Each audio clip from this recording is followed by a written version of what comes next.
Oo. Para naman sa Onyx 9 Lives, inuuna nila si Ferds. Dapat ikaw na yung una. Total, Perds yung pangalan mo na hindi naman second eh. Oh, Oh, di ba? So, ikaw yung unahin. go. Oo, ikaw na. Total, gusto mo yan. Di ba? Kailangan lang kumunat ni Ferds kasi nakita natin yung item niya naka-chop suey, naka-dreadnought, naka-black eye shield, naka-silence robe. Yun yung item niya eh. Tsaka yung yung best, yung para sa immortality. Oo, para sa emo. No? Ay, hindi pala, yung steel leg Steel plates. leg O, diba? plate Chop is- suey. Chapsuy na chapsuy eh. Kaso purong-puro na yung item ng Farsa. Tingnan mo, Genius Wand with the Blood Wings and Holy Crystal. Di ba? Tagos sa bone marrow talaga. And paano pa dadami si Perds eh? Yung buong buo pa lang siya, tinutunaw na siya ng todo. Yung chop suey ni Ferds, binubulalo ni Ishon eh. Grabe. Bone marrow eh. Bone marrow Ay, sa talaga. kanya, chop suey lang eh. Diba, walang sahog yung kanya, chop suey. Talagang literal na ginisang gulay. With Worcestershire sauce. And makulay ang makulay ang buhay ng Sa sinabawang gulay. Sa sinabawang Oo. gulay dito ni ni Kuya Ferds. Tamang-tama yung timpla. 4 times na po na napapunish etong si Ferds. And siya pa rin ang Ferds 1. Hindi siya nadadala. Ako pa rin gagawin ko. Ay, ay, Kabawa, ay! one shot si Narco. Todo pati pato yung nasa gitna pero nakailag si Notion Binopa. Doon si Kelvin. Bandang huli, yung nagsorpresa pa, yung mga nagulat doon. At naitaboy na naman ang Kingdom.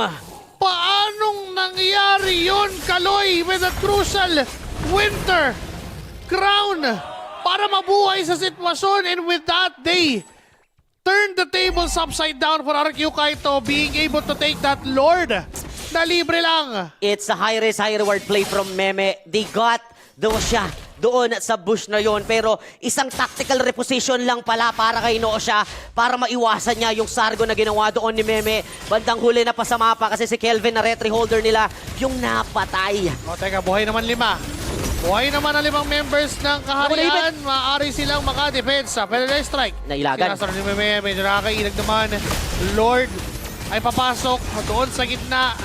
Maaari i-burst na mabilis pero medyo nahihirapan ang RQ Kaito. Tumalon si Kaloy. Nahihirapan. Seiji na yan ha. Hindi pa namamatay si Seiji na may stacks pero it took a lot of time for them to break that Lord.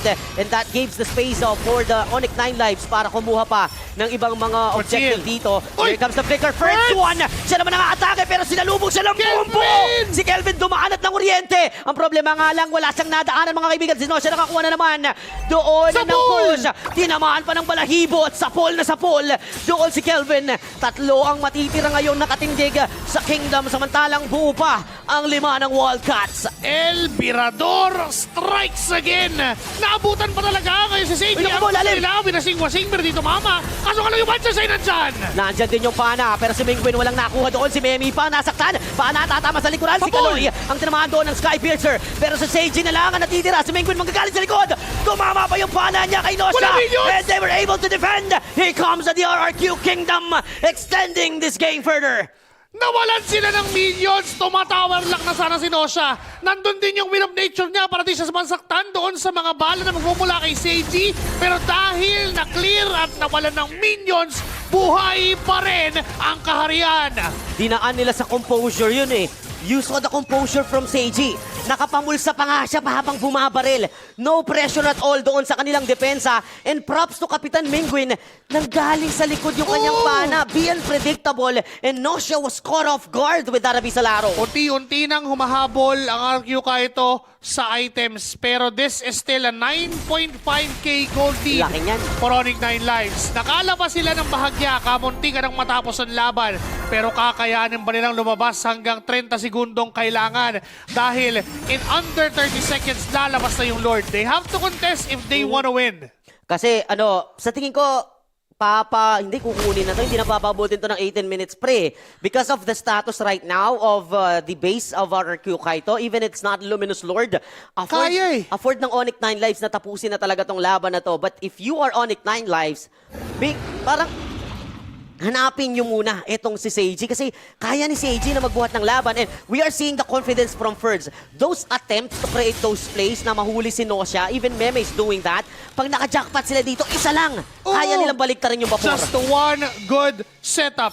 Just one good follow-up. Nandiyan na yung conceal, nakita sila. May watchers na nagamit doon na magmumula kay Meme pero walang tinamaan. Ngayon, susubok ang Wildcats na lumaban! Eto na dumami. Finally, nakagamit ng split-split doon si Ferds at naipit sila doon kay Lanzo. Lanzo against everybody. Sinabay na rin yung Feather Walang Airstrike. airstrike. Pana hindi tumama. At napalayo, na-divide doon. Ako na ng RRQ. Kaya napunta na kay Nosha yung Lord pa. But eto na, lalaban. Lanzo buhay pa rin.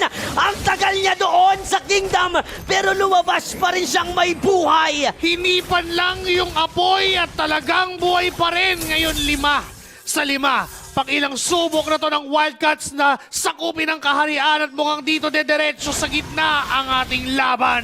Kaya-kaya ng depensa dito ng Kingdom. Can they extend this match? Seiji with those death sonatas. Clear naman ni Kelvin at ni Menguin na doon sa may itaas. Ferds. Dumami na si Ferds para aningin ng konti. Ito, kupunan ng Ang Onyx sakit. 9 lives. Siya tumanggap ng damage pero buhay pa rin. Here comes Galoy going inside. Tumama yung pana sa kanya pero makakapasok ni Lord. Natunan na ito ni Seiji. Tumawag na! Tatapag sa loob. Si Kane makakakuha ng kill pero naka-tower lock na rin ang Onyx 9 lives. At tutungo tayo sa isa pang laban. Tatabla ang Wildcats kontra sa kaharian ng RRQ Kaito. What a game na nakita natin. The utilization of